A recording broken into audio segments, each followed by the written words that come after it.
నమస్తే, welcome to hash tag you. నేను మీ రాజేష్. తెలంగాణ రాజకీయాల్లో బీఆర్ఎస్ పార్టీది చెరగని ముద్ర. కానీ ఇవాళ ఎన్నడూ లేనటువంటి విధంగా ఆటుపోట్లు ఎదుర్కొంటోంది. మరీ ముఖ్యంగా అభ్యర్థులుగా పోటీలో నించోబెట్టిన పార్లమెంట్ ఎన్నికలకు వాళ్ళందరూ కూడా వద్దు మొర్రో అంటూ కూడా బయటకు వచ్చి ఇతర పార్టీలో జాయిన్ అవుతున్నటువంటి నేపథ్యం చూస్తున్నాం. అసలు ఎందుకు బీఆర్ఎస్ పార్టీకి ఇవాళ తెలంగాణ రాజకీయాల్లో ఈ తరహా స్థితి ఏర్పడింది? మరోవైపు ఎందుకు నేతలందరూ వీడుతున్నారు? మరోవైపు వరంగల్ పార్లమెంట్ అభ్యర్థిగా ఎవరిని బీఆర్ఎస్ పార్టీ ఇవాళ రంగంలో దించబోతుంది? మాట్లాడదాం. మన ముందు బీఆర్ఎస్ పార్టీ సీనియర్ నాయకులు, అట్లాగే మాజీ ఎస్సీ కమిషన్ చైర్మన్గా పనిచేసినటువంటి ఎర్రల శ్రీనివాస్ మనతో పాటు జాయిన్ అవుతున్నారు. అన్నీ డిస్కస్ చేద్దాం. నమస్తే సీనన్న. ఇవాళ బీఆర్ఎస్ పార్టీ ఎప్పుడు లేనటువంటి విధంగా తెలంగాణ రాష్ట్రం ఏర్పడిన తర్వాత తెలంగాణ జాతిపితగా కేసీఆర్ని అభివర్ణించారు అందరూ కూడా. కానీ ఇవాళ ఎప్పుడు లేనటువంటి విధంగా ఎందుకు బీఆర్ఎస్ పార్టీకైనా కల్వకుంట్ల కుటుంబానైనా ఇవాళ అందరూ వ్యతిరేకిస్తున్నటువంటి పరిస్థితి? ఎందుకు ఈ పరిస్థితి వచ్చింది అంటే, ముందుగా మనం గమనించాల్సింది ఏంటంటే, రాజకీయ నాయకులు చాలామంది స్వార్థం కొద్దుంటారు. రాజకీయ స్వలాభం కోసం పార్టీలల్లో జాయిన్ అవుతూ ఉంటారు. వాళ్ళ లాభం పొందిన తర్వాత వెళ్ళిపోయే వాళ్ళు ఉంటారు. దీంట్లో కూడా అదే జరుగుతూ ఉంది. గతంలో కాంగ్రెస్ పార్టీ, తెలుగుదేశం పార్టీ, రెండు పార్టీలు గత 50 సంవత్సరాలుగా అధికారంలో ఉన్నాయి. అధికారంలో ఉన్నప్పుడు ఎవరైతే ఆ పార్టీల అధికారంలో ఉండి పవర్ని అనుభవించి అనేక అవకాశాలు అనుభవించిన వాళ్ళు ఉన్నారో, వాళ్ళే ఎక్కడైతే ఆ పార్టీలలో పొజిషన్ అంతా వెకెట్ అయిపోయిన తర్వాత, ఆ పార్టీలకు మనుగడ కష్టమైన తర్వాత ఆ పార్టీల నుంచి మిగిలిన పార్టీలకు వచ్చింది. ఆ మిగిలిన పార్టీలకు వచ్చినటువంటి ఆ రోజు కనబడేటువంటి ఏకైక పార్టీ టీఆర్ఎస్ పార్టీ. ఉద్యమం నడుస్తుంది. ఆ రోజు అనివార్యంగా తెలంగాణ అనాల్సినటువంటి పరిస్థితి ఉన్నది. ఆ తెలంగాణ అనకుంటే ఈ ప్రాంతంలో నిలబడలేము, రాజకీయంగా నిలదొక్కుకోలేము, రాజకీయ మనుగడ లేదు అనేటువంటి స్థితికి కేసీఆర్ తీసుకొచ్చిండు. ఆ రోజు అనివార్య కారణాలలో టీఆర్ఎస్ పార్టీలో జాయిన్ అయ్యారు కాబట్టి చాలామందిని మనం చేర్చుకున్న తర్వాత రాజకీయంగా అనుభవం ఉండి, లేకుంటే రాజకీయ అనుభవం ఉండి, వయసులో పెద్దవాళ్ళు వీళ్ళందరూ ఉండడం వల్ల ఏమైందంటే, కేసీఆర్ గారు వీళ్ళకు చాలామందికి గౌరవించి అనేక అవకాశాలు ఇచ్చిండు, పదవులు ఇచ్చినాక 10 సంవత్సరాలు అధికారంలో ఉన్న తర్వాత కూడా ఇలా పార్టీ రాజకీయం అనేది దీర్ఘకాలికంగా ఒకే పార్టీ అధికారంలో ఉంటుందని అనుకోవడం తప్పు. లేదు, మళ్ళీ అధికారంలోకి ఎప్పుడూ రాము, మనతో కాదు అనుకోవడం కూడా పొరపాటే. రెండు ఉంటాయి. ప్రజలు ఇచ్చినటువంటి తీర్పును గౌరవించాలి ఒకటి. డెఫినెట్గా మళ్ళీ మనం రాజకీయంగా ఎదగాలంటే, అధికారంలోకి రావాలంటే ఖచ్చితంగా ఇవన్నీ ఏర్పాట్లు చేసుకోవాల్సినటువంటి ఒక రాజకీయ పార్టీగా ఉంటుంది. కానీ ఇక్కడ ఏం జరిగిందంటే, చాలామంది ఎవరైతే అవకాశాలు తీసుకున్నారో, ఎవరైతే పదవులు అనుభవించినరో వాళ్ళే పార్టీలు మారడం అంటే నిజంగా చాలా దుర్మార్గం. కానీ అట్లాంటి కదా బీఆర్ఎస్ పార్టీ పదవులు ఇచ్చింది ఉద్యమ ద్రోహులకి. అట్లాంటి వాళ్ళని అందరం ఎక్కించింది వాస్తవం కదా. అంటే ఇంకా ఈ పరిస్థితిలో చూస్తే అది నిజమే అనిపిస్తుంది. కానీ ఆ రోజు వీళ్ళందరూ మారి వచ్చినాం, మేము సమైక్య పార్టీలను మేము ఖతం చేసి వచ్చినాం, వీళ్ళు పెద్ద పెద్ద డైలాగులు మాట్లాడుతుంటే నిజంగానే మారిపోయినారు అనుకుంటే ఎవరికైనా ఏమనుకుంటుంది, పశ్చాత్తాపం అనేది ఒక మనిషికి ఒకసారి కల్పించాలి. వీళ్ళు అన్ని మాటలు మాట్లాడితే నిజంగానే కదా ఇలా తెలుగుదేశం పార్టీ, కాంగ్రెస్ పార్టీ, జై తెలంగాణ పార్టీలను కూడా వీడియో వచ్చింది కాబట్టి వీళ్ళని కలుపుకోకపోతే రేపు మీలాంటి వాళ్ళే కేసీఆర్ ఎందుకు కలుపుకుంటలేడు, కలిసి వచ్చిన వాళ్ళని ఎందుకు కలుపుకుంటలేడు అనేటువంటి వాదన కూడా వినబడ్డది. అట్లాంటి క్వశ్చన్లు అడిగేటువంటి పరిస్థితి ఉండే. కానీ ఇలా అందరినీ మనం తీసుకున్న తర్వాత వయసులో పెద్దవాళ్ళు కాబట్టి అవకాశాలు ఇచ్చినాం. కానీ ఈరోజు బీఆర్ఎస్ పార్టీ అధికారం కోల్పోయిన తర్వాత, ఏ పార్టీ అయినా అధికారం కోల్పోయిన తర్వాత కొంత మనుగడ కష్టం ఉంటుంది కొద్ది రోజులు. ఎందుకనంటే అధికార పార్టీకి ఉండేటువంటి వెసులుబాటు అధికారం కోల్పోయినటువంటి పార్టీకి కొంత ఏ విధంగా ఉంటుంది అన్నది మీకు తెలుసు. వీళ్ళు ఏం పోతుంది, వీళ్ళు ఒక 5 సంవత్సరాలు ఉండలేరా? మీరు అన్నీ అనుభవించినటువంటి నాయకులు 5 సంవత్సరాలు ఉండలేకపోయిందంటే ఇది డెఫినెట్గా ఇది రాజకీయ వ్యభిచారం. ఒక పార్టీ మీద, ఒక స్టాండ్ మీద లేకపోవడం అంటే ఇదంతా వలస పక్షుల్లాగా వచ్చి పక్షులు ఎక్కడైతే ఆహారం దొరుకుతుందో అక్కడికి వెళ్ళినట్టుగా ఇలా ఎక్కడ అధికారం ఉంటుందో, ఎక్కడ పవర్ ఉంటుందో అక్కడికే వెళ్ళడం అని అంటే ఇది రాజకీయ వ్యభిచారం కదా. వయసుతో సంబంధం లేకుండా మారిపోవడం అంటే ఎంత నీచమైనటువంటి సంస్కృతి. అసలు ఇట్లాంటి పరిస్థితిని ప్రజలు హర్షిస్తారా? ప్రజలు ఒకసారి ఆలోచన చేయాలి. ఇలా బీఆర్ఎస్ పార్టీగా కేసీఆర్ గారుగా ఒక పరిస్థితిలో అందరినీ కలుపుకోవాలనేటువంటి ఉద్దేశంతో అందరినీ కలుపుకున్నాడు ఆ రోజు. తెలంగాణ వచ్చింది, తెలంగాణ రావడానికి అనేక శక్తులను ఏకం చేసింది. అలాంటి సందర్భంలో మీకు అవకాశాలు సీనియారిటీ ఉంది కాబట్టి ఇచ్చినాం. ఇలా ఇవ్వకపోతే మీలాంటి ప్రశ్నించేటువంటి అవకాశం ఉండే ఆ రోజు నేను చూసి. అప్పుడు ప్రజలు ఇదే రాజకీయ వ్యభిచారాన్ని యాక్సెప్ట్ చేసినప్పుడు ఇప్పుడు ఎందుకు యాక్సెప్ట్ చేయరు? నేను అనేది అదే. అంటే ఒకే వ్యక్తి గత 20 సంవత్సరాలుగా ఒకే వ్యక్తి 4 పార్టీలు ఒక్కొక్క వ్యక్తి మీరు బిలీవ్ చేయరన్న. ఢిల్లీ నుంచి హైదరాబాద్ ఎయిర్పోర్ట్లోకి వచ్చే వరకు నీకు మొత్తం 24 గంటల్లో 3 పార్టీలు మారిన వ్యక్తులు ఉన్నారు ఇక్కడ. అసలు ఏం అర్థం చేసుకోవాలి ప్రజలు? అంటే నీలాంటి వాళ్ళకు నాలాంటి వాళ్ళకు రాజకీయంగా ఒక రాజకీయ పార్టీలో పనిచేయాలంటే ఏమో ఇంట్రెస్ట్ అనిపిస్తుంది. ఈరోజు మీరు చూస్తున్నారు కదా, పాలిటిక్స్ అంటే అమ్మ ఇంత చిల్లర అయిపోయింది నాయకులు అనేటువంటి భావనకు తీసుకెళ్ళింది ఎవరు? ఇలాంటి అనుభవం ఉన్నటువంటి నేతలు కదా. ఇలా ఏం తక్కువ చేసింది బీఆర్ఎస్ పార్టీ? ఇప్పుడు పోయినటువంటి వాళ్లకు ఏం తక్కువ చేసింది? అసలు ఎంత బాధ అనిపిస్తుందంటే, అంటే ఎవరికైనా సరే ఆపద ఉన్నప్పుడు, కష్టాలలో ఉన్నప్పుడు ఒక పార్టీకి అండగా నిలబడాలి. ఇలా మాలాంటల్లోకి ఎందుకు అట్లాంటి ఆలోచన వస్తలేదు? ఎస్, మేము కమిట్మెంట్, మేము ఉద్యమానికి కమిట్మెంట్, తెలంగాణ వాదానికి కమిట్మెంట్, తెలంగాణ ప్రజలకు ఇచ్చినటువంటి మాట ప్రకారం ఉండాలనేటువంటి కమిట్మెంట్, వచ్చిన తెలంగాణలో మంచి అభివృద్ధిని చేసుకోవాలనేటువంటి కమిట్మెంట్, విద్యార్థి రాజకీయాలలోకి వచ్చినాం కాబట్టి ఒక రాజకీయాలను ఒక నూతన ఒరబడిని సృష్టించాలనేటువంటి కమిట్మెంట్. మీకేముంది? పైసల కమిట్మెంట్, పదవుల కమిట్మెంటు, లేకుంటే టెండర్ల కమిట్మెంటు, ప్రాజెక్టుల కమిట్మెంటు, ఇవే కదా మీరు చేసేది. ఎంత చిల్లర మాలాంటలతో మీరు అనిపించుకుంటారు. అంటే అసలు మీరు ఏ స్థితిలో ఉన్నారు? అంటే ఇది రాజకీయాలు భ్రష్టు పట్టిస్తారు. ఇలా ఆ రోజు ప్రతిపక్ష నేతగా ఉన్నటువంటి రేవంత్ రెడ్డి గారు ఈరోజు ముఖ్యమంత్రి అయ్యారు. ముఖ్యమంత్రి అయ్యే రోజు ఒక మాట అన్నాడు, మీరు వీడియో చూస్తే తెలుస్తుంది. ఈ పార్టీల నుంచి ఆనాడు ఒక ఎగ్జాంపుల్ చెప్తా. పొన్నాల లక్ష్మయ్య గారు పార్టీ మారిండు. పొన్నాల లక్ష్మయ్య గారు పార్టీ మారి బీఆర్ఎస్ పార్టీలో జాయిన్ అయ్యారు.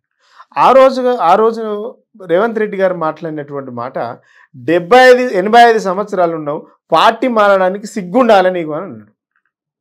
ఆనాడు ఆయన ఏజ్ 85 ఏళ్ళు. ఇవాళ ఈ పార్టీ మారిన వాళ్ళు 75, 80, 85 ఉన్నారు కదా. మరి వీళ్ళకు కూడా అదే మాట వర్తిస్తుంది కదా. 82 ఏళ్ళకు ఆయన పార్టీ మారినప్పుడు ఇలా 82 ఏళ్ళు 85 ఏళ్ళు ఉన్న వ్యక్తులను కూడా మీరు పార్టీ మార్చుకుంటున్నారు. ఇలా ఎవరికి ఉండాలి అది? ఇలా మారేటోళ్ళక, ఇలా తీసుకునేటోళ్ళక, మార్చుకునేటోళ్ళక అసలు ఏం మాట్లాడుతున్నారు? ఇలా 85 సంవత్సరాలు ఉన్నటువంటి వ్యక్తులు అన్నీ అనుభవించి, కేకే లాంటోడు, కేకేకి ఏం తక్కువ చేసిందండి? కేకేకు జై తెలంగాణ పోతే యూనివర్సిటీలో ఎక్కడికక్కడ అడ్డుకున్నారు విద్యార్థులు. అది అడ్డుకొని జై తెలంగాణ అనాలంటే అప్పటి నుంచి వాళ్ళు అంటుండ్రు, మేమే జై తెలంగాణ మొదటి నుంచి ఉన్నాం అని అన్నారు. అయినా విద్యార్థులు పోరాటం చేయడం వల్ల, విద్యార్థులు అనేక సార్లు నిలదీయడం వల్ల జేఏసీలో కలిసింది. జేఏసీలో కాదు, డెఫినెట్గా మీరు అవుట్రేట్గా స్టాండ్ తీసుకోవాలంటే ఎంత స్వార్థం అంటే, ఆనాడు కాంగ్రెస్ పార్టీలో ఆయనకున్నటువంటి రాజ్యసభ రెన్యువల్ కాకపోతే మా పార్టీలోకి వచ్చిండు. అందరు జై తెలంగాణ కోసం అని అనుకున్నాం, మేము కూడా తెలంగాణ కోసం అనుకున్నాం. తీరా చూస్తే ఇంట్లోకి వచ్చినాక రెన్యువల్ చేయించుకున్నాం. రెన్యువల్ అయిన తర్వాత గవర్నమెంట్కి వచ్చినాక మళ్ళీ ఆయనే రాజ్యసభ తర్వాత వాళ్ళ ఫ్లోర్ లీడరు, తర్వాత సెక్రటరీ జనరల్, వాళ్ళ కొడుకు కార్పొరేషను, వాళ్ళ బిడ్డకు చైర్మన్. ఒక ఇంట్లో కొడుకు కంటిన్యూ అవుతున్నటువంటి పరిస్థితి ఉంది కదా. ఆయన స్టాండ్ తీసుకున్నాడు, బాగా తీసుకున్నాడు, నేను బీఆర్ఎస్ పార్టీతోనే ఉంటాను అంటే. ఇలాంటి వ్యక్తులు ఇలా మాట్లాడడం అంటే, ఇంకో మాట, కేకే గారు అంటే జనరల్గా ఏజ్లో పెద్దవాడు కాబట్టి గౌరవం ఉంటుంది. ఆయన అన్న మాట నాకు చాలా బాధ అనిపించిందంటే, గింత స్వార్థపరులు ఉంటారా అంటే, గింత అవకాశవాదులు ఉంటారా అని అనిపించింది. నేను తీర్థయాత్రల కోసం 10 సంవత్సరాలు పోయినా, నేను అందుకే నా సొంత ఇంటి పోయినండి. ఏం జాగిరా ఇది? ఏంది ఇది? ఒక పొలిటికల్ పార్టీ బ్రోకర్తనం ఏంది అసలు ఇది? అసలు మీలాంటి వాళ్ళు మాట్లాడాల్సిన పోతే నా ఇంటికి నేను పోతున్నా, ఇది తీర్థయాత్ర పోయిందండి. మా 14 సంవత్సరాల పోరాటం, మా ప్రాణత్యాగాలు, మా ఆత్మ బలిదానాలు మీకు ఏంది తీర్థయాత్ర లెక్క కనిపిస్తుందంటే, అసలు మీరు మనుషులక ట్రీట్ చేయాలా మిమ్మల్ని? అసలు మా 14 సంవత్సరాల పోరాటం. కానీ ఇదే పోరాటం, ఇదే ఉద్యమ స్ఫూర్తి తెలంగాణ అన్న సెంటిమెంట్ పక్కన పెట్టి పేరు మార్చుకొని బీఆర్ఎస్గా పోయినప్పుడు కనపడలేదా? దాంట్లో కూడా కొన్ని లొసుకులు ఉన్నాయి, మేము కాదంటలేను. బీఆర్ఎస్ పార్టీని మార్చడం కూడా చాలామందికి ఇష్టం లేదు, ప్రజలకు కూడా ఇష్టం లేదనేది అర్థమవుతుంది.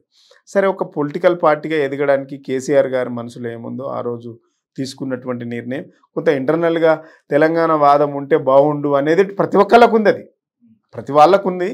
కాకపోతే అల్టిమేట్గా పార్టీ నిర్ణయానికి కట్టుబడి ఉండాలి. చాలామంది నిర్ణయాలు తెలంగాణ వాదం నుంచి మనం బయటికి వెళ్ళొద్దు అనేది ఉన్నది. కానీ ఇలాంటి వ్యక్తులు పార్టీలో ఉండి ఇలా మీరు పదవులు అనుభవించి మీరు తీర్థయాత్రలు పోవడంటే ఏంది? కానీ కేశవరావు ఆ తరహా వ్యాఖ్యలు చేస్తున్నాడు. అంటే పైకి కనిపించేలాగే నేను సెకండ్ బాస్గా ఉన్నాను పార్టీలో, కానీ మొత్తం చక్రం తిప్పేంత కుటుంబ పాలన నడిచింది అనేది ఆయన ప్రధానంగా చేసినటువంటి విమర్శ. ఇప్పుడు కడియం శ్రీహర్ లాంటి వాళ్ళు పార్టీ మారిండ్రు మీ వరంగల్ జిల్లా నుంచి. ఆయన ఏం మాట్లాడుతున్నాడు?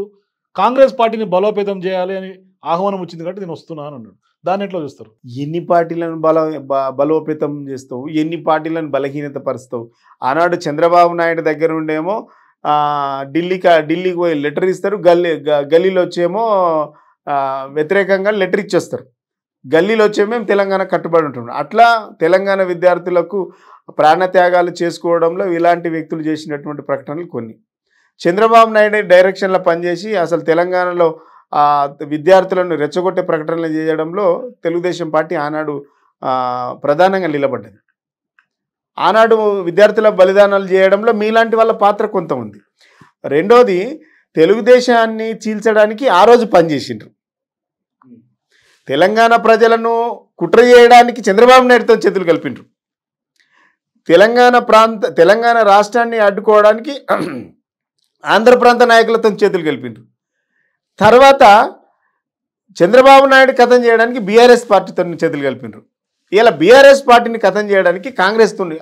వీళ్ళు మనుషుల అసలు మానవత్వం ఉందా వీళ్ళకు? అసలు వీళ్ళని ఏమనాలి? ఎంత క్రూరమైనటువంటి మనుషులు అంటే వీళ్ళకు. నేను ఏమంటున్నానా, రాజకీయ విలువలు, నైతిక విలువలు, అసలు వీళ్ళకి ఏ విలువలు లేవు. రాజకీయ విలువలు, నైతిక విలువలు, కనీసం కృతజ్ఞత కూడా లేదు. నీకు తెలుగుదేశం పార్టీ ఎమ్మెల్యే చేసింది, ఎమ్మెల్యే చేసింది, మంత్రి చేసింది. 2012లో రాజయ్య చేతుల స్టేషన్ గన్పూర్లో ఉద్యమకారులు దెబ్బ కొడితే తుక్కు అయిపోయి సావు దెబ్బతిని ఉన్నావు. ఇలా నీకు మళ్ళీ ఆక్సిజన్ ఇచ్చింది, కాపాడిందే కేసీఆర్. నీకు 2012 తర్వాత నీ రాజకీయ భవిష్యత్తు కనబడతలేదు. ఇలా మళ్ళీ టీఆర్ఎస్ పంచనే చేరినాం. మీరు చెప్పేటి ఏమో వయసు పెరగగానే పెద్ద మేధావి లెక్క అనుకుంటున్నారు. అంటే మీ బుద్ధులేమో గిట్లున్నాయి. రాజయ్య చేతిలో ఓడిపోయిన తర్వాత రాజకీయంగా ఆక్సిజన్ ఇచ్చి వెంటిలేటర్ మీద ఉన్నటువంటి నిన్ను తీసుకొచ్చి సంజీవని ఇచ్చి నిన్ను కాపాడుకుంది కేసీఆర్, టీఆర్ఎస్ పార్టీ. కానీ ఇలా నువ్వేం మాట్లాడుతున్నావు? నేను కాంగ్రెస్ పార్టీని బలోపేతం చేయడానికి పోతున్నావు అంటే ఇది సిగ్గుమాలిన మాటలు, నీతిమాలిన మాటలు, నైతిక విలువలు లేని మాటలు, అసలు ప్రజాస్వామ్యము కూని చేసేటువంటి మాటలు. నిన్ను తెలుగుదేశం పార్టీ ఒక్క ఎమ్మెల్యే చేస్తే, మంత్రిని చేస్తే, నీకు టీఆర్ఎస్ పార్టీ ఎంపీని చేసింది, ఎమ్మెల్సీని చేసింది, మంత్రిని చేసింది, డిప్యూటీ సీఎం చేసింది, ఎంపీ మళ్ళీ నీకు ఎమ్మెల్సీ రెన్యువల్ ఇచ్చింది, ఎమ్మెల్యే చేసింది, నీ బిడ్డకు ఎంపీ టికెట్ ఇచ్చింది. అసలు ఒక రాజకీయ పార్టీలో 24 సంవత్సరాలలో నేను ఈ పార్టీలో పనిచేస్తే ఒక్క అవకాశం రాలేదు. నువ్వు 10 సంవత్సరాలు పనిచేస్తే 6 అవకాశాలు తీసుకున్నావు. నీ అంత స్వార్థపరుడు ఈ రాష్ట్రంలో ఉన్నాడా? నీకేమిచ్చింది తెలుగుదేశం పార్టీ? అంటే స్వార్థం, నీచమైనటువంటి బుద్ధి, అవకాశవాదం. మీలాంటి వ్యక్తులకు ఏం పేర్లు పెట్టాలనో తెలియదు అసలు. కానీ కాదు కదా, ఇక్కడ మీరు నీతులు అంటున్నారు, ఎథిక్స్ గురించి మాట్లాడుతున్నారు కదా, వాస్తవం కదా. కానీ ఇదే బీఆర్ఎస్ పార్టీ ఎల్పీలను విలీనం చేసుకుంది కదా, అప్పుడు లేవా నీతి రాజకీయం? అప్పుడు లేదా? నేను చేసుకున్నాను అంటే వాళ్ళు వచ్చిండ్రు, కలుపుకున్నాం, ఏమంటలేం. ఇప్పుడు వీళ్ళు కూడా అది చెప్తారు కదా, వాళ్ళు వచ్చిండ్రు జాయిన్ చేసుకున్నామని. ఇదే కాంగ్రెస్ మీరు అట్లా కాదు, ఆ మాటకి చెప్తా నేను. మీరు కలుపుకుంటుంటారు కదా, కొద్ది మందిని తీసుకుంటే మాకు ఒరిగేది ఏం లేదు. టీఆర్ఎస్ పార్టీకి పోరాటాలు కొత్త కాదు, టీఆర్ఎస్ పార్టీకి ఉద్యమాలు కొత్త కాదు, టీఆర్ఎస్ పార్టీకి గెలుపులు ఓటములు కూడా కొత్త కాదు. 2004లో మేము 10 మంది ఎమ్మెల్యేలతో మొదలైనటువంటి పార్టీ 2 సార్లు అధికారంలోకి వచ్చినాం, భారీ మెజార్టీతో అధికారంలోకి వచ్చినాం. ఇవాళ మేము ప్రతిపక్షంలో కూడా 39 మంది అంటే 38 మంది ఎమ్మెల్యేలతో ఉన్నాం మేము. ఇవాళ మీరు తీసుకుంటుంటారు కదా, రేవంత్ రెడ్డి గారు ఆ రోజు ప్రతిపక్ష నేతగా ఉన్నప్పుడు రెండు స్టేట్మెంట్లు చేసిండు. ఒకటి, ఎవరైతే టీఆర్ఎస్ పార్టీలకు మా కాంగ్రెస్ పార్టీ నుంచి తీసుకున్నటువంటి ఎమ్మెల్యేలను రాజీనామా చేయించి మీ పార్టీలోకి తీసుకోవాలని అన్నాడు. రాజీనామా చేయకుండే రాళ్లతోని కొట్టిస్తాం, పిచ్చి కుక్కలను కదా రాళ్లతోని ఎట్లయితే కొడతామో తింపి ఎట్లయితే కొడతామో, ఉరికిచ్చి ఎట్లయితే కొడతామో, ఇలాంటి వ్యక్తులను రాళ్లతోని కొట్టి చంపండి అన్నాడు. మేము కొట్టి చంపమని అంటలేము. నిజంగా మీరు అదే మాట ఫాలో అయితే వాళ్ళను ఖచ్చితంగా మీరు రాజీనామా చేయించి మీరు పార్టీలోకి తీసుకోవాలి. ఎందుకంటే మీరు మాట్లాడిండ్రు కదా నైతిక విలువల గురించి, ఎథిక్స్ గురించి ఆనాడు ముఖ్యమంత్రి ప్రతిపక్ష నేతనే మాట్లాడిండు. రెండోది, ఎవడైతే రాజీనామా చేయకుండా వెళ్తాడో వాళ్ళ ఇంటి ముంగట సావు తప్పులు కొడతామని చెప్పిండు. ఇలా ముఖ్యమంత్రి గారిని మేము అడిగేది ఏంటంటే, మీరు తీసుకున్నటువంటి వ్యక్తుల ముంగట మీ మాటనే, మీరు చెప్పిన మాటనే మేము ఫాలో అవుతాం. వాళ్ళ ఇంట్లో ముంగట చావు తప్పులు ఉంటాయి, చావు తప్పులు ఖచ్చితంగా కొడతారు. కార్యకర్తలు కొడతారు, బీఆర్ఎస్ పార్టీలు కొడతారు, ఓట్లు వేసినటువంటి జనం కొడతారు. రేపు రాళ్లతో కొట్టమని చెప్పిండు. ఎమ్మెల్యేలకు రాజీనామా చేయకపోతే రాళ్లతో కొట్టి చంపండి అని చెప్పిండు. ఇవి రెండు జరుగుతాయి కదా. మరి మీరు అవతలకు నీతులు చెప్పి ఇలా మీరెందుకు పాటించట్లేదు? మీరు రాజీనామా చేయించి మీరు తీసుకోండి, మళ్ళీ గెలిచి తీసుకోండి. మేము కూడా అదే అడుగుతున్నాం. ఎవరైతే పోవాలని అనుకుంటారో అవకాశవాదులు, ఆశావాదులు, ఈ రాజకీయంగా మొత్తము రాజకీయ వ్యభిచారులు ఎవరైతే మీరు వెళ్ళాలనుకుంటున్నారో డెఫినెట్గా మీరు వెళ్ళండి. కానీ మీ పదవులకు మా పార్టీ ఇచ్చినటువంటి భిక్షను రాజీనామా చేసి వెళ్ళండి. వేరే ఉద్దేశంలో ఇలాంటి స్క్రాప్ ఎక్కడున్న ప్రమాదమే. ఇలా మా పార్టీలో 10 సంవత్సరాలు ఉన్నారు, అనేక అవకాశాలు కల్పించింది, అనేక అవకాశాలు వచ్చినాయి. మీకు మాలాంటి వాళ్ళకు రాని అవకాశాలన్నీ మీకే వచ్చినాయి కదా. ఇలా మీరు అవకాశాలు తీసుకున్నారు, మీరు అందలం ఎక్కిండ్రు, పదవులు తీసుకున్నారు, అనుభవించిండ్రు, అన్ని సంపాదించుకున్నారు. ఇలా కాంగ్రెస్ పార్టీలో పోయినరు. నేను కూడా మీ వేదిక నుంచి ఏం అప్పీల్ చేస్తున్నంటే, కాంగ్రెస్ పార్టీ సీనియర్ నాయకులు కావచ్చు, కాంగ్రెస్ పార్టీ కార్యకర్తలు కావచ్చు, కాంగ్రెస్ పార్టీలో కష్టపడ్డటువంటి వ్యక్తులు కావచ్చు, వీళ్ళందరూ వచ్చి మీ పార్టీలో పడ్డాక ఇక్కడ అనుభవించిండ్రు. అవకాశాలు మాకొచ్చే అవకాశాలు మీరు తీసుకున్నారు, మీకు వచ్చే అవకాశాలు వాళ్ళకి ఇస్తారు. ఇలా మళ్ళా కాంగ్రెస్ అధికారంలోకి రావడానికి కష్టపడ్డటువంటి వ్యక్తులు మళ్ళీ ఏం కావాలి? మాలాగానే తయారవుతారు. అంటే నేనేమంటున్నా అంటే, మీరు మాలాగా తయారు కాకండి. మీరు కూడా అంటే అవకాశం అంటే ఇలాంటి వ్యక్తుల వల్ల మేము ఎమ్మెల్యేం కాలేకపోయినాం, ఇలాంటి వ్యక్తుల వల్ల మేము పార్లమెంట్ మెంబర్లం కాలేకపోయినాం. వచ్చినాయి మాకు. బీఆర్ఎస్ పార్టీ ఎస్సీ కమిషన్ చైర్మన్గా అవకాశం ఇచ్చింది, మెడికల్ కార్పొరేషన్గా అవకాశం ఇచ్చింది, నేను కాదంటలేను. కానీ మా పార్టీ మీద మా నాయకుని పైన పూర్తి నమ్మకం, విశ్వాసం, భరోసా ఉంది. కానీ ఇలాంటి వ్యక్తులు చేయడం వల్ల ఇంకా అనేక గొప్ప అవకాశాలు మిస్ అయినామంటున్నా. ఇలా కాంగ్రెస్ పార్టీ కార్యకర్తల నాయకులు ఇవి మిస్ కావద్దు. కార్యకర్తలు రెచ్చగొడుతున్నారా? రెచ్చగొట్టట్లేదు, వాస్తవాలు చెప్తున్నా. ఇది రెచ్చగొట్టుడు అంటే నేను ఏం చేయలేను. ఇలా ఒక కార్యకర్త, నేను 24 సంవత్సరాలు ఈ పార్టీలో పనిచేసినటువంటి సిన్సియర్ కార్యకర్తగా, ఉద్యమ సైనికుడిగా చెప్తున్నా. ఇలా పెద్ద నాయకులను చేర్చుకుంటారు. ఇలా చేర్చుకున్న తర్వాత పదవులు అనుభవించి నిన్ను కూడా తిడతారు అంటున్నా. ఇలా కాంగ్రెస్ని తిట్టిండ్రు, బీఆర్ఎస్లోకి వచ్చిండ్రు. తెలుగుదేశంలో తిట్టిండ్రు, బీఆర్ఎస్కి వచ్చిండ్రు.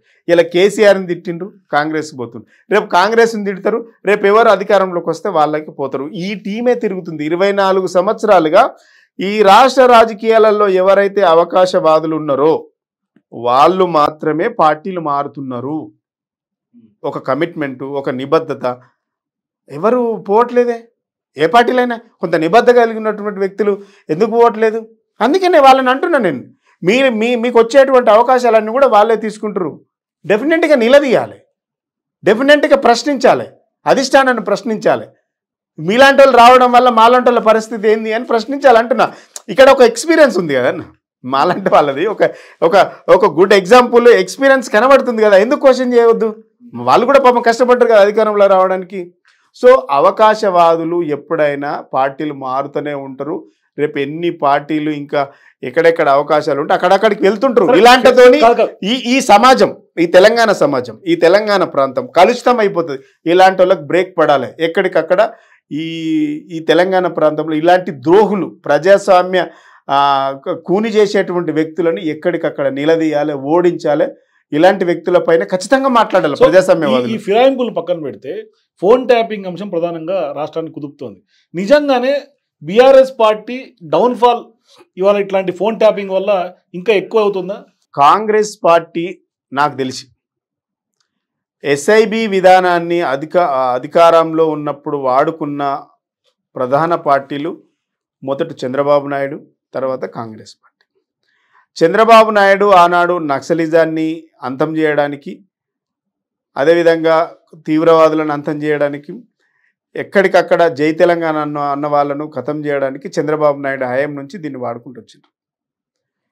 చంద్రబాబు నాయుడు అధికారాన్ని అడ్డం పెట్టుకొని ఎన్ని అఘాంతాలు సృష్టించిండో మనందరికీ తెలుసు.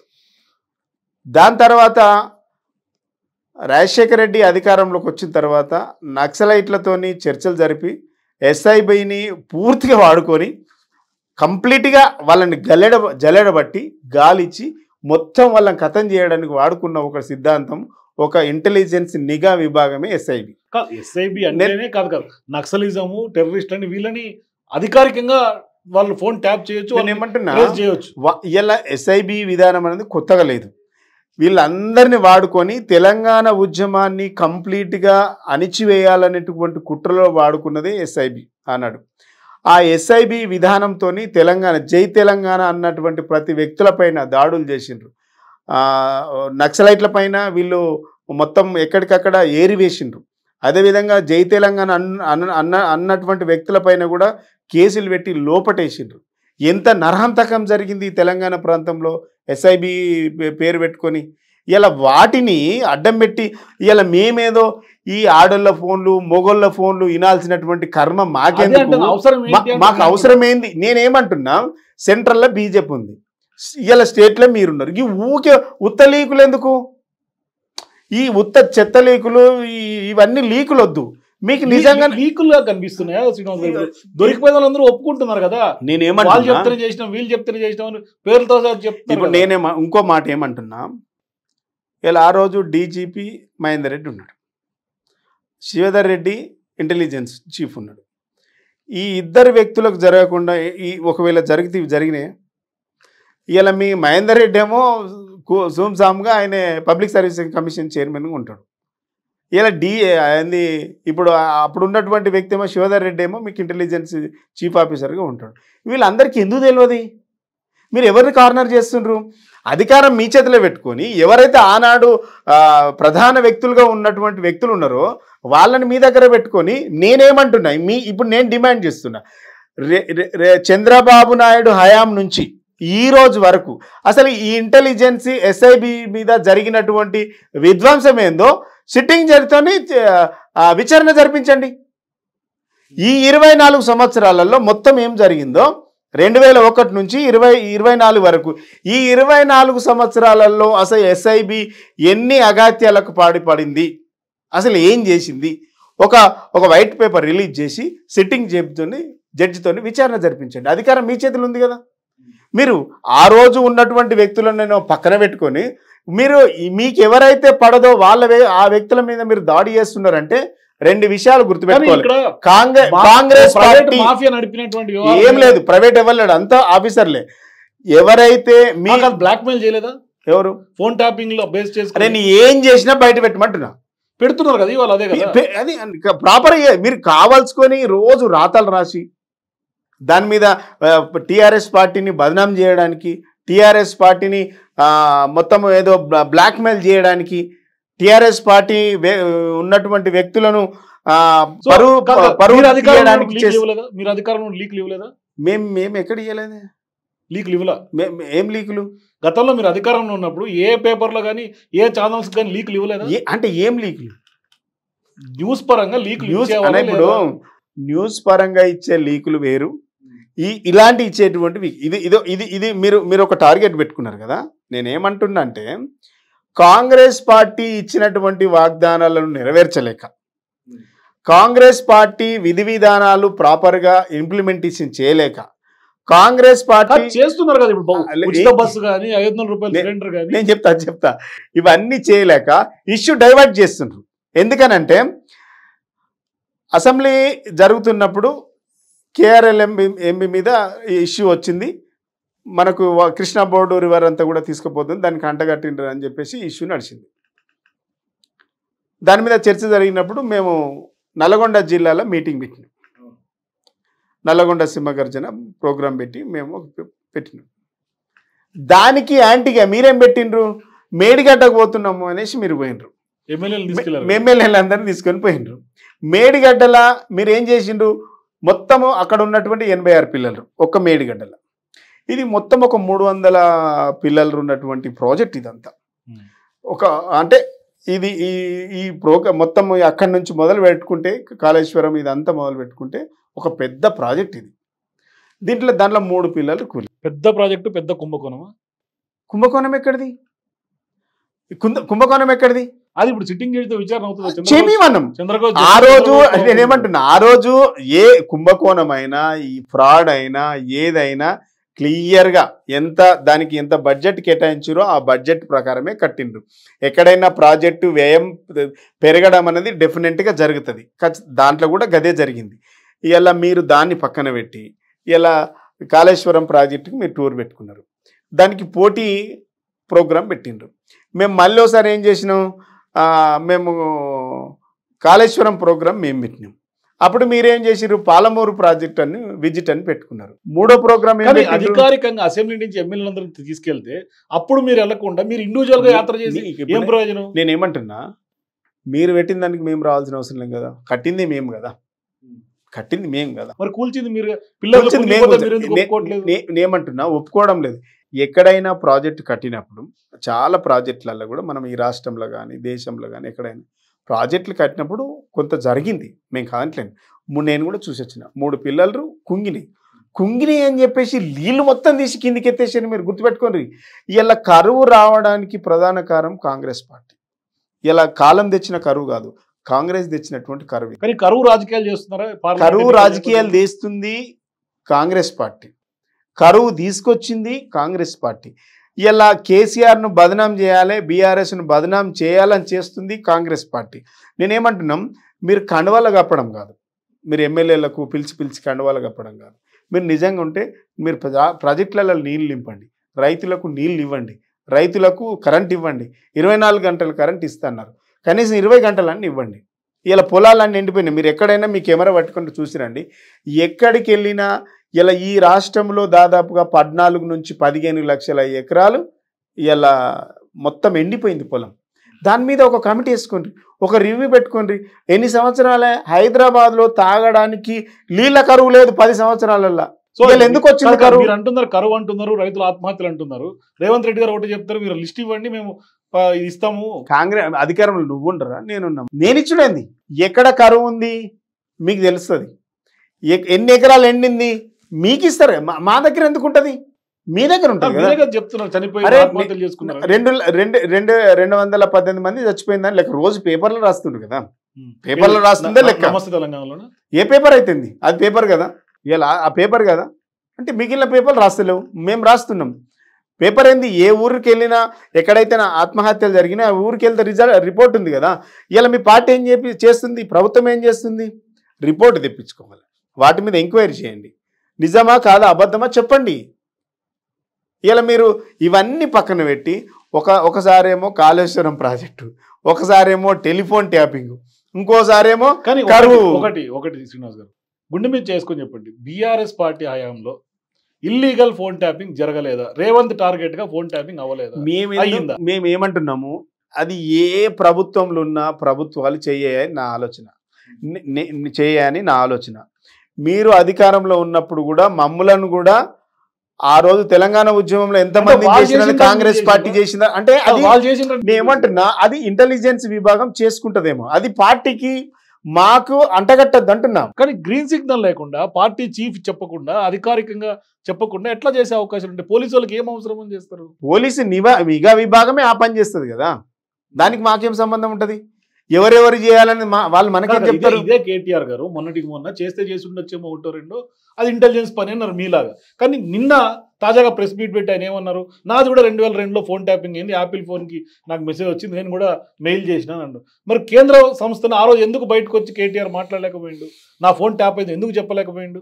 అధికారం మీరే ఉన్నారు కదా, ఎందుకు విచారం చేయించుకోలేకపోయిండు? ఎప్పుడు 2002లో అధికారం మీదే కదా. 2002లో మేము లేము కదా, 2022లో సారీ 2000 అది నాకు తెలియదు, నేను వినలేదు. అది నేనేమంటున్నా, ఈ ఫోను టెలిఫోను ట్యాపింగ్ అది పోలీసు వాళ్ళు చేస్తారు, వాళ్ళ విభాగంలో వాళ్ళు పనిచేస్తారు. అది కాంగ్రెస్ వాళ్ళు చేసిండో, కాంగ్రెస్ గవర్నమెంట్లో కూడా అనేకం చేసిండ్రు, తెలుగుదేశం పార్టీ చేసింది. ఆ విధానాన్ని తీసుకొచ్చిందే మీరు, అర్థమైందా? ఆ విధానాన్ని తీసుకొచ్చిందే మీరు. దానివల్ల అనేక తెలంగాణ ప్రాంతంలో ఒక నరహంతక విభాగాన్ని నడిపినటువంటి వ్యవస్థ కాంగ్రెస్ పార్టీది. బీఆర్ఎస్ కదా. మేమేం చేసినాం? ఎవరి కోసం వాడినాం చెప్పు? మేము ఏమైనా చంపినామా? సెటిల్మెంట్ అవ్వలేదా? బయటకు వచ్చే వాళ్ళు చాలా మంది బాధితులు బయటకు వచ్చి నేను ఏమన్నా నన్ను బెదిరించిన బయటకు వస్తున్నారు, వాళ్ళకి ఏం సమాధానం చెప్పాలి? ఇప్పుడు ఎవరు వచ్చినా నేను అందుకే అన్నా కదా, 2021 నుంచి 2024 వరకు మొత్తం SIB కింద జరిగినటువంటి టెలిఫోన్ ట్యాపింగ్ ముందు 2001 నుంచే పెట్టుకో, 2000 సంవత్సరం నుంచి పెట్టుకో, 2000 సంవత్సరం నుంచి అంటే చంద్రబాబు నాయుడు హయాం నుంచి ఈ రోజు వరకు అసలు ఎన్ని టెలిఫోన్లు జరిగినాయి, ఏం జరిగింది, ఎంతమందిని చంపిండ్రు బయట పెట్టుండ్రి. సిట్టింగ్ చేతితో విచారణ జరిపించండి. మీరు ప్రభుత్వం మీ చేతిలో ఉంది కదా. అరే మేము ఏమంటున్నా, సిట్టింగ్ జరిపించండి. జరిపిస్తే ఒరిజినల్ బయట నేను అప్పటి నుంచి ఏమంటున్నా, 2000 సంవత్సరం నుంచి ఇప్పటి వరకు మారారు కదా. ప్రణీత్ రావు అయినా ప్రభాకర్ ఎవరైనా ఇప్పుడు ప్రెజర్ ఓపెన్ చెప్పిండు, ఎన్నికలప్పుడు డబ్బులు తరలిచ్చిండ్రు, మేము పోలీస్ వెహికల్స్ లో గవర్నమెంట్ వెహికల్ వేసుకొని పోయినామని చెప్పి. అవన్నీ నాకు తెలియదే. నేను ఏమంటున్నా, మీరు చేయదలుచుకుంటే మీ మీ మీ మీ చేతిలో ప్రభుత్వం ఉంది, అది చేయండి. అంతేగాని దాన్ని పెట్టుకొని రేపు విచారణ చేసి వాళ్ళు ఒప్పుకుంటేనేమో చేయలేదు అంటుంటారు, మళ్ళీ ఏమో సిట్టింగ్ జడ్జి విచారణ అంటుంటారు. నేను ఏమంటున్నా, చేయమనంటున్నా, సిట్టింగ్ జడ్జితో విచారణ జరిపించండి అంటున్నా నేను. అంతేగాని ఒక పార్టీని బదనాం చేయడానికి, వ్యక్తులను బదనాం చేయడానికి కాదు, కుల్లా చేయాలి. ఈ 2 అంశాలు పక్కన పెడితే 100 రోజులు రేవంత్ రెడ్డి పాలన మీరు ఏం చెప్తారు? 100 రోజుల పాలన, 100 రోజుల 6 గ్యారంటీలు అమలవుతున్నాయి. 100 రోజుల పాలన 1000 అబద్ధాలు ఈ ప్రభుత్వాన్ని. ఎందుకనంటే 1000 అబద్ధాలు. ఎందుకనంటే చెప్పనివన్నీ చెప్పిండ్రు. ఇలా అధికారంలోకి రాగానే మొదటిసారిగా ఇక రుణమాఫీ చేస్తాం, అక్క అవ్వ చెల్లె అందరికి చెప్పిండు. గవర్నమెంట్ డిసెంబర్ 9వ తారీఖు వస్తుంది, నేనే ముఖ్యమంత్రిని అవుతున్నా, 1,00,000 కాదు 2 లక్షలు, ఇంకో 1,00,000 రూపాయలు తెచ్చుకో, రుణమాఫీ చేస్తా అని చెప్పిండు. ఇప్పటి వరకు రుణమాఫీ గురించి మాట్లాడలేదు. రైతు బంధు, మేము రైతు బంధు ఇస్తే వాళ్ళు రైతు భరోసా అన్నారు. రైతు భరోసా 10,000 కాదు, నేను 15,000 ఇస్తా, తెచ్చుకో అని చెప్పిండు. ఇలా ఇన్ని చెప్పిండ్రు కదా. మేము కళ్యాణ లక్ష్మి కింద 1,00,000 రూపాయలు ఇస్తున్నాం, 1,01,110 ఇచ్చినాం. 1,01,110 కాదు, నేను 1,00,000 రూపాయలతో పాటు తులం బంగారం ఇస్తా అని చెప్పిండు. దానికి లేదు. మేము కేసీఆర్ కిట్ ఇచ్చినాం, న్యూట్రిషన్ కిట్ ఇచ్చినాం. ఇలా కేసీఆర్ కిట్టు, న్యూట్రిషన్ కిట్టు ఇలా 100 రోజులైంది. ఒక్క హాస్పిటల్కి కూడా న్యూట్రిషన్ కిట్ లేదు. ఇలా ఆంధ్రజ్యోతి పేపర్లో కూడా వచ్చింది. ఇలా నేను ఇంకో విషయం చెప్తా, వాళ్ళు ఇచ్చినవి 6 గ్యారంటీలు అని చెప్తున్నారు, కానీ వాళ్ళు ఇచ్చిన 13 హామీలు. 13 హామీలలో వాళ్ళు ఇప్పుడు చేసినవి కేవలం 3, 4. వాటిని నేను చెప్తా. ఇప్పుడు 6 గ్యారంటీల కింద రైతు భరోసా అని పెట్టిండ్రు. వీళ్ళు ఏం చేసినారంటే మేము 5 చేసినామని చెప్తున్నారు. వీళ్ళు ఇచ్చిన 6 గ్యారంటీలల్లో 13 హామీలు ఉన్నాయి ఇంట్లో. ఇది జనాన్ని కన్ఫ్యూజ్ చేస్తూ ఉన్నారు. వాటి గురించి మాట్లాడతలేరు మీరు. ఈ రైతు భరోసా ఉన్నది, రైతు భరోసా అన్నారు. ప్రతి ఏటా నెంబర్ 1 ఏంటంటే ప్రతి ఏటా రైతులకు, కౌలు రైతులకు ఎకరాకు 15,000 ఇస్తామని చెప్పిండ్రు. దాని గురించి ఇప్పటి వరకు మాట్లాడలే. ఇది రైతు భరోసా. దాంట్లోనే నెంబర్ 2 వ్యవసాయ కూలీలకు 12,000 ఇస్తామని చెప్పిండ్రు. దాని గురించి మాట్లాడలే. దాంట్లోనే నెంబర్ 2 ఇది. వరి పంటకు క్వింటాలకు బోనస్ కింద 500 రూపాయలు ఇస్తామని చెప్పిండ్రు. ఇప్పటి వరకు కొంటలేరు, వాటి గురించి మాట్లాడతలేరు, బోనస్ గురించి మాట్లాడతలేరు. ఈ రైతు భరోసా నెంబర్ 1 గ్యారంటీ కింద 6 గ్యారంటీలలో ఇదొకటి. దీని గురించి ఇప్పటి వరకు మాట్లాడలేదు. ఇది నంబర్. ఎక్కడైనా అప్పులు అనేటివి ఉంటాయన్న, అప్పులున్నాయి, ఆస్తులు కూడా ఉన్నాయి. ఇది రైతు భరోసా కింద 3 అంశాలు. ఒక గ్యారంటీ. రెండో గ్యారంటీ గృహజ్యోతి, ప్రతి కుటుంబానికి 200 యూనిట్ల కింద ఉచిత విద్యుత్. అదొకటి అమలు చేస్తున్నామని ప్రకటించారు. మూడో గ్యారంటీ ఇందిరమ్మ ఇండ్లు. మూడో గ్యారంటీ కింద ఇలా 2 అంశాలు ఉన్నాయి. ఇల్లు లేని వారికి ఇంటి స్థలం మరియు 5 లక్షల రూపాయలు ఇస్తామని చెప్పిండ్రు. దాంట్లో రెండోది ఉద్యమకారులకు 250 గజాల ఇంటి స్థలం ఇస్తామని చెప్పిండ్రు. ఈ ఇందిరమ్మ ఇండ్ల మూడో గ్యారంటీ కింద ఇప్పటి వరకు దీన్ని ముట్టలేదు, దీని గురించి చర్చ లేదు, ఎక్కడ ప్రస్తావన లేదు. మహాలక్ష్మి ఇది 4వది. మహాలక్ష్మి కింద మహిళలకు ప్రతి నెల 2,500 రూపాయల భృతి ఇస్తామని చెప్పిండ్రు. ఇలా జీవో కాపీ మాత్రం వచ్చింది, ఎవరికి రూపాయి ఇవ్వలేదు. 4 నెలల నుంచి ఏ ఒక్క మహిళకు, అక్కకు, చెల్లకు ₹1 ఇచ్చిన పాపాన లేదు. లేదు అనౌన్స్ చేసిండ్రు అంతే. నేను చెప్తున్నా క్లియర్గా, అనౌన్స్ చేసిండ్రు, చేయలేదు. రెండోది 500 రూపాయలకే గ్యాస్ సిలిండర్ అన్నారు. వాటిని వైట్ రేషన్లకు 92 లక్షల వైట్ రేషన్లకి అట్లుంటే 30% కుదించిండ్రు, 30% కట్ చేసిండ్రు. ఇంకెంతమందికి ఇస్తారో ఇంకా చూడాలి, లెక్కలు చూడాలి. మహాలక్ష్మి కింద ఇంకా మూడోది మహిళలకు ఆర్టీసీ బస్సులో ఉచిత ప్రయాణం. ఇది ఒకటి అమలు నడుస్తా ఉంది, ఎక్కడికక్కడ కొట్టుకున్నారు. ఇప్పటి వరకు ఆర్టీసీకి 300 కోట్లు. మీరు రాజకీయం చేస్తారు, ఎగదోసి రాజకీయం చేస్తారు. ఏం చేయట్లేదు, ఉన్నది చెప్తున్నా అన్న, ఏం చెప్పట్లేదు, ఉన్నది చెప్తున్నా. యువ వికాసం విద్యార్థులకు 5 లక్షల విద్యార్థి భరోసా కార్డు అని చెప్పిండ్రు. ఇప్పటి వరకు దీని గురించి మాట్లాడలే. దీంట్లోనే రెండవది ప్రతి మండలంలో తెలంగాణ ఇంటర్నేషనల్ స్కూల్ అన్నారు, దాని గురించి మాట్లాడలే. 5వది ఆరో గ్యారంటీ. ఇది 5 గ్యారంటీ అయిపోయింది, ఇది 6వ గ్యారంటీ. 6వ గ్యారంటీ చేయూత 4,000 రూపాయలు పింఛన్ ఇస్తామని చెప్పిండ్రు. ఏది చేయూత కింద 4,000 రూపాయలు భృతి ఇస్తాం, నిరుద్యోగ భృతి ఇస్తామన్నారు. ఇప్పటి వరకు దాని గురించి మాట్లాడలే. ముఖ్యమంత్రి మాట్లాడిండు, ప్రియాంక గాంధీ మాట్లాడింది ఒక సభల నిండు అసెంబ్లీలో మా పార్టీ ఎమ్మెల్యేలు అడిగితే మేము నిరుద్యోగ భృతి గురించి మాట్లాడలేదని చెప్పిండ్రు బట్టి విక్రమార్క గారు. అంటే వాళ్ళకి ఒక క్లారిటీ. అది నేను చెప్తా, తర్వాత చెప్తా. అదేవిధంగా లాస్ట్ చేయూత కింద 6వ గ్యారంటీ కింద లాస్ట్ది 10 లక్షల రాజు ఆరోగ్యశ్రీ అన్నారు. ఇప్పటి వరకు ఎక్కడ ఇచ్చినట్టు కూడా దాఖలాలు లేవు. అంటే 6 గ్యారంటీలు 13 హామీలు మీరు అమలు చేస్తున్నాయి కేవలం 4. ఒక గ్యారంటీ కిందనే 3 వచ్చినాయి, రెండో గ్యారంటీ కింద 1 వచ్చింది. మీరు 6 గ్యారంటీలు చేయడానికి ఎన్ని రావాలంటే ప్రజలను మీరు బ్లఫ్ చేస్తుండ్రు. మీరు 13 గ్యారంటీలు అమలు చేయాలి, ఇక్కడ 13 హామీలు అమలు చేయాలి. మీరు 6 గ్యారంటీలు అనేసి ఒక దాంట్లోనే గృహలక్ష్మి కింద 3 హామీలను అమలు చేస్తూ మేము 1 చేసేసి మేము 4 చేసినామని చెప్పేస్తుండ్రు. మీరు చేయాల్సిన 13 ఉన్నాయి. అంటే ఇప్పుడు 13లో 3 చేస్తే మీకు ఇంకా 10 ఉన్నాయి. 10 హామీలు మీరు అమలు చేయాలి. అంటే ఇలా ప్రజల్ని ఎవరు మోసం చేస్తుండ్రు? నేను రాంగన సంతకం పెడతా, మీరు పోయి తీసుకోండి అని చెప్పిండ్రు. ఎందుకు ఇస్తలేరు రుణమాఫీ? ఇలా ఎకరానికి 15,000 ఇస్తానన్నారు. ఎకరానికి 15,000 కాడ ఇప్పటి వరకు 3 లక్షల 3 ఎకరాలకు మించి ఒక రైతుకి ఎక్స్ట్రా పడలేదు. అదే 10,000 ఇస్తున్నారు. అరే విడతల వారన్నా వారం రోజులు కొట్టేయచ్చు. మీరు 12-15,000 ఇస్తామన్నారు. అప్పులు ఎక్కడైనా చేస్తారు. మీరు కాంగ్రెస్ పార్టీ వదిలిపెట్టిపోతేనే కదా 2014 జూన్ 2వ తారీఖు మేము అధికారంలోకి వచ్చినాం. ఆ రోజు ఎన్ని అప్పులు ఉన్నాయి? ఆ రోజు ఎన్ని అప్పులు ఉన్నాయి? ఈ రోజు తెలంగాణ ప్రాంతం ఎంత? ఆ రోజు ఎకరం భూమి అమ్ముకొని బతుకుదాం అనుకున్నాడు రైతు. ఎకరం భూమి అమ్ముకొని బతికే స్థితిలో ఉన్నాడు. ఇలా 1 ఎకరం భూమి దొరికితే బాగుండు అనుకుంటుండ్రు. ఇలా సంపద పెరిగింది. ఇలా తెలంగాణ రాష్ట్రంలో సంపద పెరిగింది. 1000 రోజులు 1000 అబద్ధాలు అన్నారు కదా. 100 రోజులు 1000 అబద్ధాలు. మరి మీ 10 ఏళ్ళు ఎన్ని వేల అబద్ధాలు? మేము అబద్ధాలు ఏం చెప్పలే. మేము కళ్యాణ లక్ష్యం ఇస్తామని చెప్పలే, అయినా చేసినాం. మేము ఒక రుణమాఫీ ఒకటే చెప్పినాం. రైతు బంధు ఇస్తామని చెప్పినాం, ఇస్తామని చెప్పలే, అయినా రైతు బంధు ఇచ్చినాం. కేసీఆర్ కిట్ ఇస్తామని చెప్పలేదు, కేసీఆర్ కిట్ ఇచ్చి చూపినాం. ఎందుకు ఓడిపోయారు? ఓడిపోవడం అనేది అదొకటి. ప్రజలకు వీళ్ళు ఇచ్చినటువంటి అనేకమైన హామీలు, అరే రేవంత్ రెడ్డి వస్తే కాంగ్రెస్ వస్తే ఏం చేస్తుంది అనేటువంటి ప్రజలకు ఆశ ఉండొచ్చు. దాంట్లో మేము కంప్లీట్గా నేను రాజకీయంగా ప్రజలు ఏం కోరుకున్నారో తెలియదు. మేము ప్రజలు ఇచ్చినటువంటి తీర్పుకు మేము డెఫినెట్గా శిరస వహిస్తాం. దాంట్లో వేరే భిన్న అభిప్రాయం లేదు. పార్లమెంట్ ఎన్నికల్లో కనీసం ఉనికి చాటుకునే అవకాశం ఉందా? డెఫినెట్గా కాంగ్రెస్ పార్లమెంట్ ఎన్నికల్లో కాంగ్రెస్ పార్టీ ఇచ్చినటువంటి హామీలను నెరవేర్చకుండా సీట్లు అడిగేటువంటి ఓట్లు అడిగేటువంటి అవకాశమే లేదు. ఎందుకంటే ఇంతమంది మోసం చేసిండ్రు.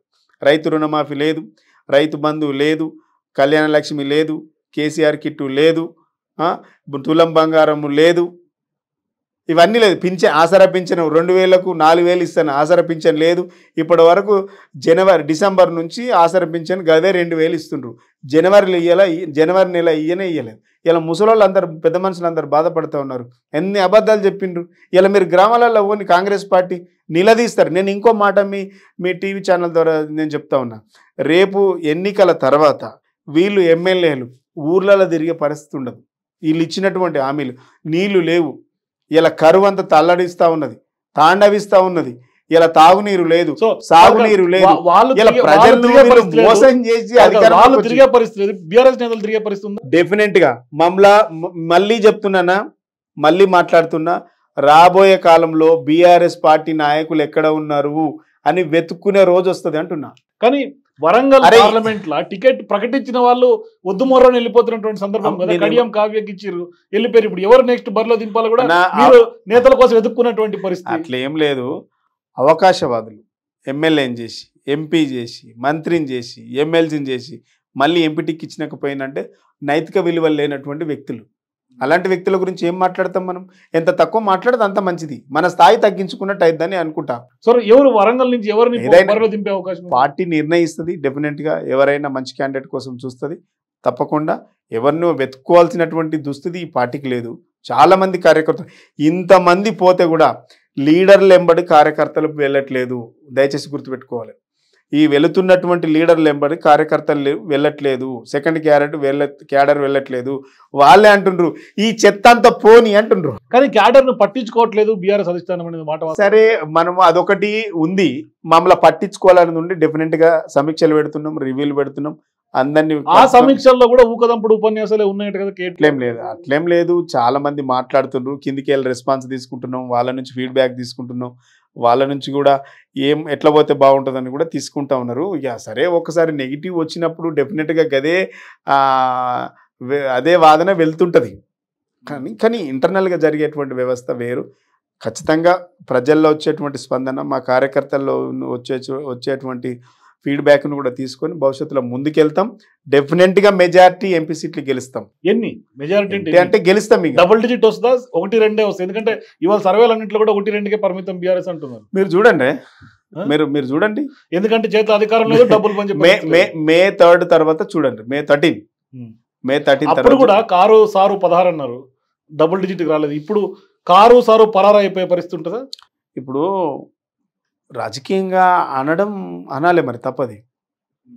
మనం ఒక టార్గెట్ పెట్టి వెళ్ళాలి కదా.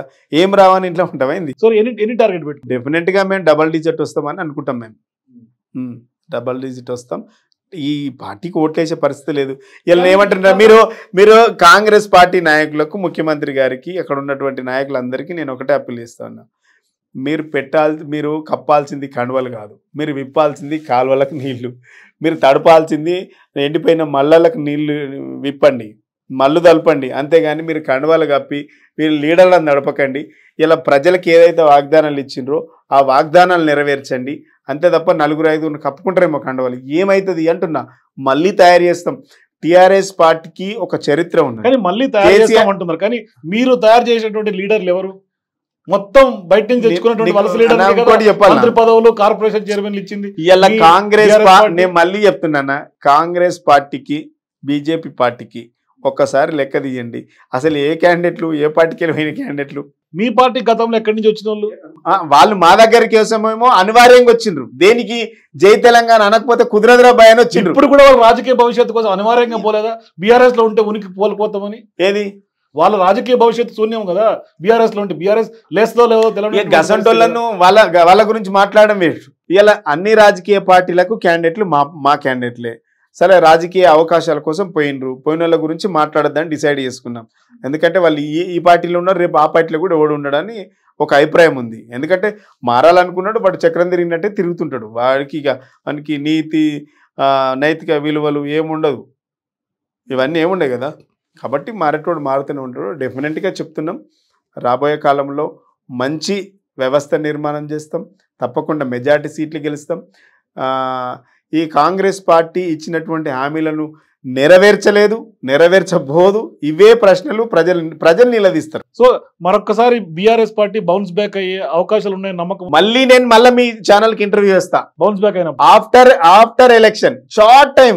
నేను ఛాలెంజ్ చేసి చెప్తున్నా అన్న, నన్ను విలువాలి. నువ్వు short time after parliament election నన్ను విలువాలి. ఈరోజు కాంగ్రెస్ పార్టీ ఎలక్షన్ తర్వాత కాంగ్రెస్ పార్టీ ఏముంటుందో మీరు ఇలా కేసులు పెట్టి మీరు బెదిరించి తీసుకోవచ్చు. ఏం జరుగుతుంది? ఉద్యమ నేపథ్యం ఉన్నటువంటి పార్టీ, ఇక కొట్లాడి తెచ్చుకున్నటువంటి నేపథ్యం మాకుంది. ఇలా మేము కొట్లాడితే మీరు అందరు వచ్చి జాయిన్ అయినరు. ఇలా మళ్ళీ మేము ప్రజలలోకి వెళ్తాం. మేము ఏమైనా చేసినటువంటి మిస్టేక్స్ తప్పులుంటే సరిదిద్దుకొని ప్రజల్లోకి వెళ్తాం. ప్రజలు మా పక్కన నిలబడి ఇలాంటి నాయకత్వం కావాలి, ఇలాంటి వ్యక్తులు ఉండాలి అనేటువంటి రోజు రాకపోతే మళ్ళీ మనం మాట్లాడుకుంటాం. Okay, thank you Erravalli Srinivas గారు. ఇది టీఆర్ఎస్ పార్టీ నేత ఎర్రవల్లి శ్రీనివాస్తో exclusive interview. For more videos please watch #.